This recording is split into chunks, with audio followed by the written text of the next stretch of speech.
सिरसा जिला के सभी साथियों को विकल्पचार की नमस्कार। साथियों, जैसे आपको पता है कि हमारी धर्म नगरी सिरसा जो कि धर्म और न्याय के लिए जानी जाती थी, इसमें लगातार पिछले कुछ दिनों से ऐसी घटनाएं हुई जिसके लिए हमें शर्मिंदा होना पड़ा। और ये किसी की व्यक्तिगत भूल के कारण,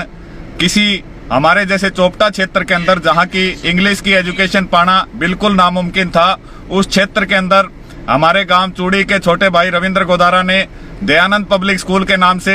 एक स्कूल शुरू किया, जिसने क्षेत्र के बहुत सारे साथियों को कामयाबी दिलाई, बहुत अच्छी शिक्षा क्षेत्र को प्रदान करी। क्षेत्र के विकास में महत्वपूर्ण अग्रणी भूमिका निभाने वाले छोटे भाई रविंद्र गोदारा को कुछ यूट्यूबर्स के द्वारा ब्लैकमेल लगातार किया जाता रहा। उनकी लगातार 18 सालों की मेहनत के ऊपर पानी फेरने के लिए लगातार 2-2, 3-3 दिन तक उनके ऊपर वीडियो बनाकर उन्हें मानसिक रूप से प्रताड़ित किया गया। अपने बच्चों की फीस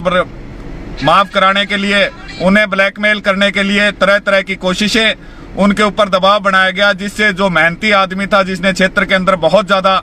मेहनत की, उसे मानसिक आघात पहुंचा। और उस मानसिक आघात के कारण वो साथी इतने बड़े इल्जाम, क्योंकि सच्चा इंसान जो होता है वो गलत इल्जामों को सहन नहीं कर पाता, तो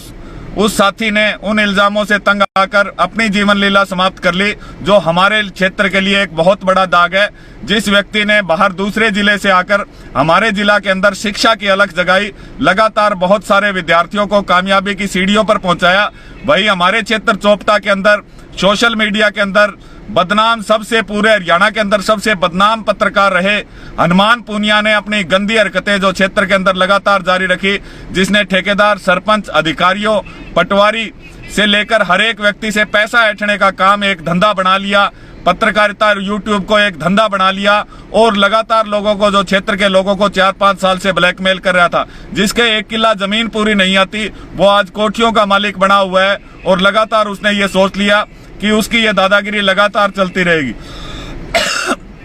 बहुत सारे साथियों की जीवन तबाह करने का काम क्षेत्र के 2 यूट्यूबर्स, जिसमें कि एक हनुमान पूनिया और एक बेधड़क हरियाणा का सतवीर सारण, जिन्होंने लगातार इस गुंडागर्दी को क्षेत्र के अंदर बढ़ाया। इनको देखते हुए कुछ गांव के और अनपढ़ लोग भी मोबाइल और वीडियो लेकर लोगों को ब्लैकमेलिंग का धंधा शुरू कर दिया। तो जिस प्रकार चिट्टे ने हमारे क्षेत्र को खत्म किया, इस हनुमान पूनिया ने लोगों के लिए ब्लैकमेलिंग का एक नया धंधा लोगों को दिया। और लगातार लोगों की पर्सनल लाइफ में, पत्रकारिता का मतलब ये होता है कि आप समाज को आईना दिखाएं। आपको एसपी बनने का या डीसी बनने का कोई अधिकार नहीं दे देता कि पुलिस भी आप बन जाए और जज भी आप बन के किसी की निजी जिंदगी को खराब करने का प्रयत्न करें। तो इनकी इन गंदी हरकतों से सबसे ज्यादा जो साथियों, कईयों की जान माल को नुकसान हो सकता था, लेकिन हमारे क्षेत्र का दीपक, जिसने शिक्षा की लो पूरे क्षेत्र में जगाई, अपना पूरा जीवन हमारे सिरसा जिला को दिया, उस साथी की मौत इस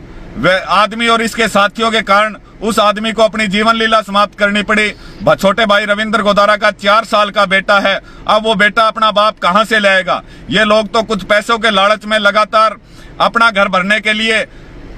लोगों की जिंदगियां तबाह करते फिर रहे थे और ये समझ रहे थे कि जज भी यही है। कुछ दिन पहले जब इसकी कुटाई हुई तो यहाँ पर जो अनपढ़ पत्रकार थे, जिसमें एक सतवीर सारण माइक लेके पुलिस अधिकारी और जिले के बड़े बड़े अधिकारियों को धमका रहा था, जिनका पल्ले दल्ले कुछ नहीं, जिनका खुद का आपराधिक रिकॉर्ड है, चाहे वो हनुमान पूनिया हो चाहे सतवीर सारण हो, पुलिस इनका आपराधिक रिकॉर्ड चेक कराए तो इनके ऊपर बहुत अधिक छेड़खानी के और मुकदमे भी मिलेंगे। लेकिन ये लोग क्षेत्र में, चाहे वो डॉक्टर हो, चाहे वो पटवारी हो, चाहे वो ठेकेदार हो, चाहे वो सरपंच हो, हर एक के ऊपर अपने मीडिया की धौंस बंधाकर लोगों से लगातार पैसा ऐंठने का काम कर रहे थे। पैसा ऐंठ लेता, गंद का पैसा चाहे जितना मर्जी खा लेता, लेकिन उसके कारण हमारे क्षेत्र के एक साथी ने अपनी जिंदगी, जीवन लीला समाप्त कर ली, जो क्षेत्र के अंदर शिक्षा की अलख जगा रहा था। तो ऐसे साथियों को कभी माफ नहीं किया जा सकता। इसके लिए कल चोपटा के अंदर सुबह 10 बजे अनाज मंडी के अंदर एक महापंचायत आयोजित की जा रही है, जिसमें हम अपने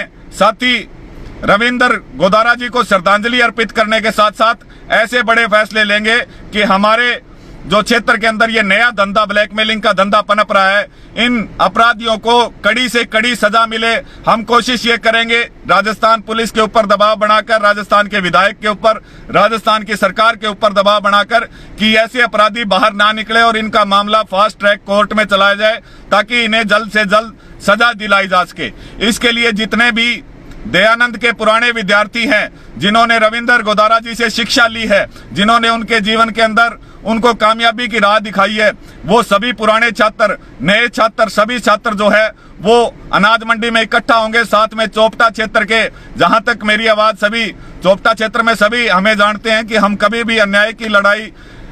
में हमेशा खड़े पाते हैं। जो जहां भी अन्याय हुआ वहां खड़े पाते हैं, लेकिन गलत लड़ाई में हम नहीं खड़े पाए। तो आप सभी गांवों से सुबह 10 बजे ट्रैक्टर ट्रालियां भरकर अधिक से अधिक संख्या में, रविंद्र गोदारा का हमारे क्षेत्र के ऊपर बहुत ज्यादा एहसान है। हर गांव से लगभग 20-30 बच्चे रविंद्र गोदारा की वजह से आज सरकारी नौकरी और प्राइवेट क्षेत्र में नौकरी कर रहे हैं। तो उस साथी को मरने से पहले उसने कहा था कि मुझे अपनी मौत का गम नहीं है, मुझे भरोसा है मेरे क्षेत्र के लोगों के ऊपर कि मेरे मरने के बाद वो मुझे इंसाफ जरूर दिलाएंगे और अपराधियों को सलाखों के पीछे पहुंचाएंगे। तो उस दिवंगत आत्मा को शांति पहुंचाने के लिए आज हमारे क्षेत्र के हर घर से, हर बच्चे का, हर आदमी का ये फर्ज बनता है कि हम भाई रविंद्र गोदारा जो फतेहाबाद जिला से आकर हमारे जिले के अंदर जिसने इतनी लंबी मेहनत करी, उस भाई को इंसाफ दिलाने के लिए एक दिन अगर हमें अपनी जिंदगी का देना पड़े तो कोई बड़ी बात नहीं होगी। तो सभी साथी कल सुबह 10 बजे अधिक से अधिक संख्या में चोपटा की अनाज मंडी में अधिक से अधिक संख्या में पहुंचेंगे। सभी छात्र, सभी किसान जिनके बच्चे पढ़े हुए हैं, सभी जो बाकी संगठन है, चाहे वो मजदूर संगठन है, चाहे वो व्यापारी संगठन है, चाहे वो और ठेकेदार संगठन है, वो सभी संगठन पहुंचने का काम करें।